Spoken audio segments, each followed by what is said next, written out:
Hello everyone, I Archana Sharma welcomes you all to my next video on the poem A Legend of Northland. In my previous video related to the same poem, I have shared with you the explanation of the stanza number 3, 4 and 5.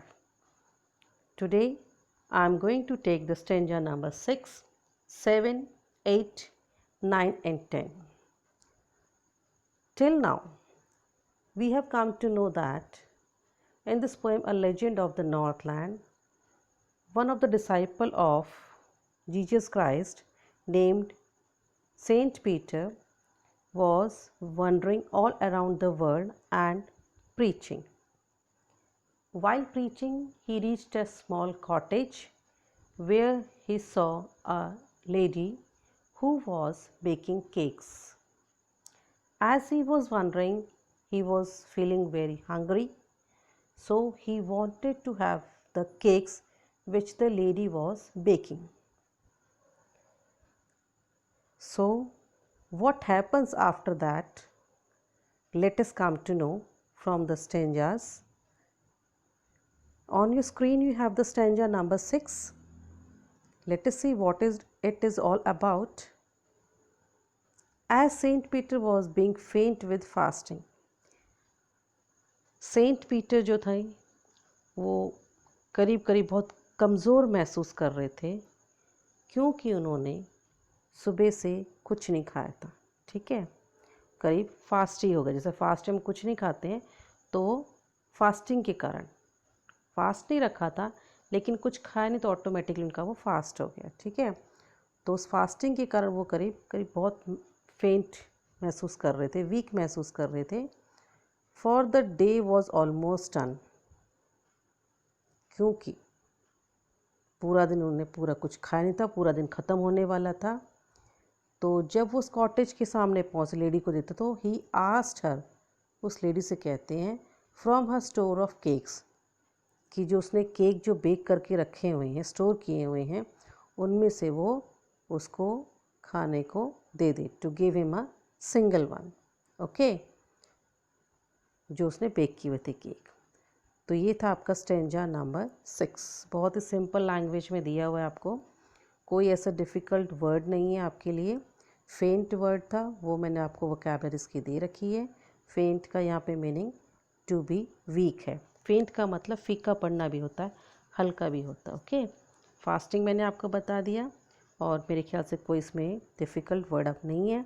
और आपको return में भी इसका explanation मैंने नीचे दिया हुआ है, तो ये आपको अच्छे से स्टेंजा जो है इसका एक्सप्लेनेशन समझ में आ जाएगा। ओके, तो चलो अब आगे स्टेंजा नंबर 7 देखते हैं। स्टेंजा नंबर 7 उसके बाद क्या होता है, जो उस लेडी से मांगता है केक खाने के लिए तो वो क्या करती है, so she made a very little cake. जो बनाए हुए थे केक उनमें से वो नहीं देती है क्योंकि वो बहुत ही ज़्यादा ग्रीडी थी। ओके, तो वो क्या करती है, एक छोटा सा केक बनाती है। बट एज इट बेकिंग ले, जैसे ही उसको वो पकने के लिए रखती है, ओके, तो शी लुक्ड एट इट, वो उसकी तरफ देखती है, and thought it seem too large to give away, तो सोचती है कि भाई ये तो बहुत बड़ा केक है देने के लिए। ठीक है, और वो तो जैसे कि सेल्फिश थी, ग्रीडी थी, माइजर थी, तो इतना बड़ा केक तो कैसे दे सकती है। ठीक, तो वो उस केक को देने का आइडिया कैंसिल कर देती है। ओके, तो इसमें कोई डिफ़िकल्ट वर्ड नहीं थे, सारे सिंपल इजी थे। चलो अब आगे मूव करते स्टेंजा नंबर 8। अब जब उसको बड़ा लगता तो वो क्या करती है, देयरफॉर शी नीडेड अनदर, अब वो एक और केक बनाने के लिए जो है वो आटा रेडी करती है केक के लिए, and still a smaller one, और अभी भी एक छोटा सा बनाने की कोशिश करती है। लेकिन but it looked when it turned it over as large as the first had done, लेकिन जैसे ही वो बन के जो है वो रेडी होता है तो वो केक जो है पहले जैसा ही बड़ा नज़र आता, उतना ही बड़ा वो उसको लगता है। ठीक है, तो ये था हमारा स्टेंजा नंबर 8। इसमें आपके लिए एक वर्ड था नीडेड, उसका मीनिंग मैंने आपको दे दिया, to make dough with flour. Okay, बाकी सारे वर्ड आपके बिल्कुल कॉमन, सिंपल और इजी हैं। तो ये था हमारा स्टेंजा नंबर 8। अब जब उसको वो भी बड़ा लगता है, उसके बाद आगे क्या होता है, चलो स्टेंजा नंबर 9 देखते हैं। Then she took a tiny scrap of dough. अब उसके बाद थर्ड टाइम वो क्या करती है, वो छोटा सा amount, tiny means small amount, tiny का मतलब वेरी स्मॉल होता है, ठीक है, बहुत कम अमाउंट का जो वो डो, आटा लेती है, एंड रोल्ड इट फ्लैट, और उसे रोल करके बिल्कुल फ्लैट करने की कोशिश करती है, ठीक है। अब यहाँ पे जो पोएट जो है रोल्ड इट फ्लैट पे बड़ा एम्फेसाइज करता है, किस लिए, क्योंकि वो बताना चाहता है कि वो बहुत उसको थिन बनाने की कोशिश करती है, and baked it thin as wafer, और इतना पतला बनाने की कोशिश जैसे कि वेफर होता है आपका, ठीक है। But she couldn't part with that, लेकिन वो जो है उसको भी नहीं दे पाती, उसको सेंट पीटर खाने के लिए नहीं दे पाती। पार्ट का मतलब वैसे अलग करना होता है यहाँ पे, मतलब उसको अपने से अलग नहीं कर पाती, वो उस सेंट पीटर को नहीं दे पाती है, ओके। यहाँ पे इसका ये मतलब था, she was so selfish, so greedy, so miser that she couldn't give him that thin piece of bread to Saint Peter. इतनी वो ग्रीडी थी कि वो पतली सी जो ब्रेड का जो पीस उसने बनाया था वेफर जैसा, वो भी सेंट पीटर को वो नहीं दे पाती, ठीक है। स्क्रैप का मैंने आपको मीनिंग दे दिया है, बाकी सारे मीनिंग आपके इसमें बिल्कुल ईजी और सिंपल वाले हैं। चलो, तो ये हो गया हमारा स्टेंजा नंबर 9। अब आता है हमारा स्टेंजा नंबर 10।